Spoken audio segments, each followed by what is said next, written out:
guys, welcome to our house. Tonight we're making tuna casserole, but there's a caveat. Once we show you how to make the base of the tuna casserole, you can use it for turkey tetrazzini, chicken tetrazzini, or even beef stroganoff. So we're going to be using some fresh tuna that we ordered online, of course. There's no such thing as fresh tuna in upstate New York, let's be honest. But you can use canned line caught tuna. This is the base, okay, from here to here. This is what we need. Any kind of mushrooms, about 3/4 of a pound, okay? 12 ounces. Shallots or onion, about 1 cup, about 1 cup. Fresh or dry bay. Fresh thyme. If I'm using a tablespoon of fresh thyme, I use a teaspoon of dry thyme. So here's my building blocks just to start making the base. What we're doing, guys, is making fresh, basically, cream of mushroom soup. Shh, don't tell anyone. Well, I just told everyone. Oh. And we add garlic to everything. I'm gonna add a little bit to the shallot because it's not gonna go in until after the mushrooms are cooked.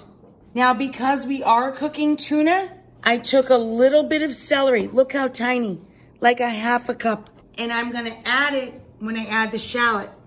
But just do this if you're doing white meat or tuna.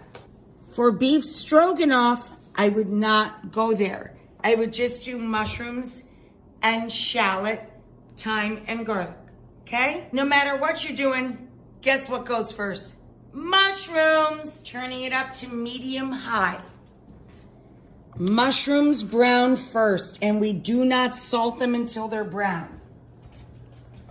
There are different schools of thought on this.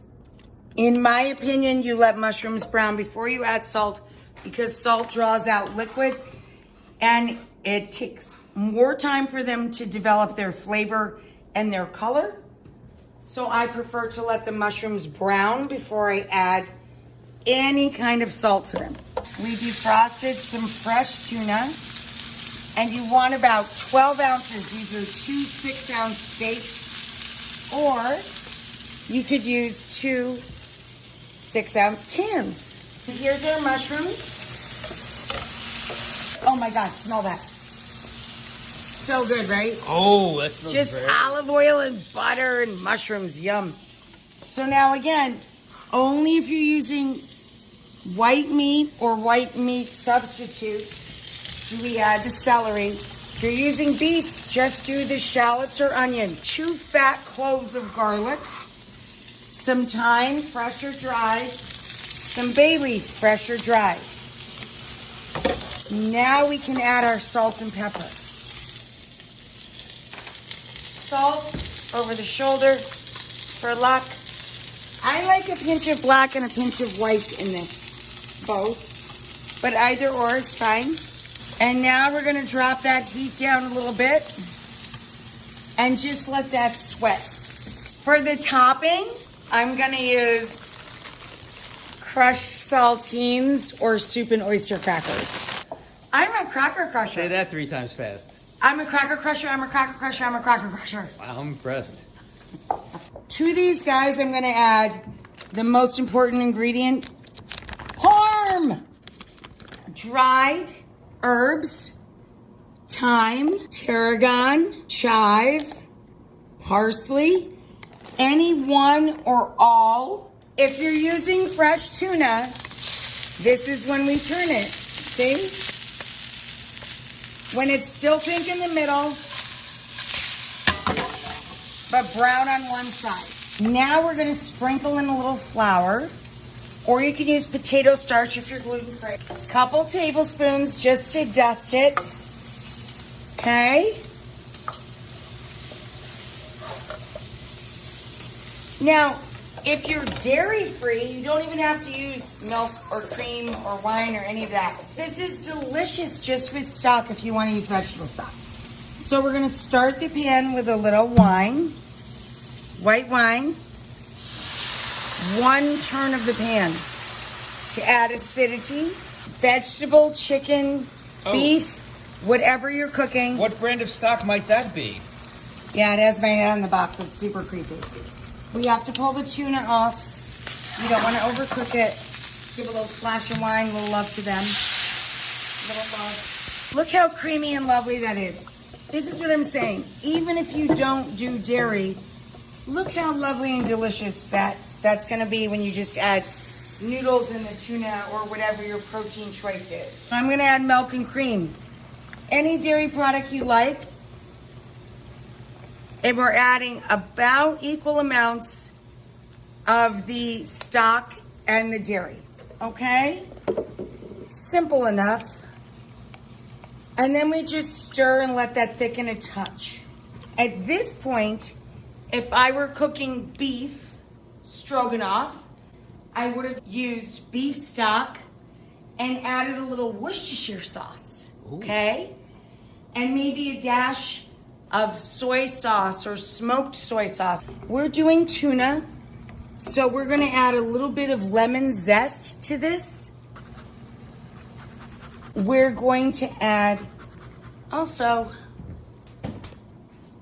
a few peas. If I was making beef stroganoff, no peas. Guys, look at this sauce. Look how glorious. It coats the back of a spoon. It's glorious. There are 4 words when strung together that are just universally comforting for me. Extra white egg noodles. Dropping these in salted water. Undercook them, guys. See you in 4. Okay, guys, if we're using fresh tuna, we're gonna just break it up now with the help of our spatula. It's still even a tiny bit pink in the middle there. It's beautiful. And if you're using canned, just drain it off, give it a little squish and flake it up. Okay, here we go, guys. Splash of starchy cooking water went right into the sauce. Dumping all of our undercooked, extra wide egg noodles into our strainer. Now I have to make it 2 ways. I have to make it for my mom and sister with chicken, and I have to make it for us. So I'm putting some egg noodles in this pan, and I'm reserving a little bit for the chicken. Now we're gonna split the starchy cooking water and our sauce. Look, that looks beautiful already. Come look, that looks so pretty. That looks so beautiful. Yum. You can eat it right now. No, you can't eat it right now because the noodles are half raw. For my mom and my sister, poached chicken breast. You could use plant-based grilled chicken equivalent. Now, our crushed crackers, fresh or dried herbs. Into the oven she goes. Woo, that's hot. Boom! Tuna casserole. Chicken tetrazzini. Boom! Double down.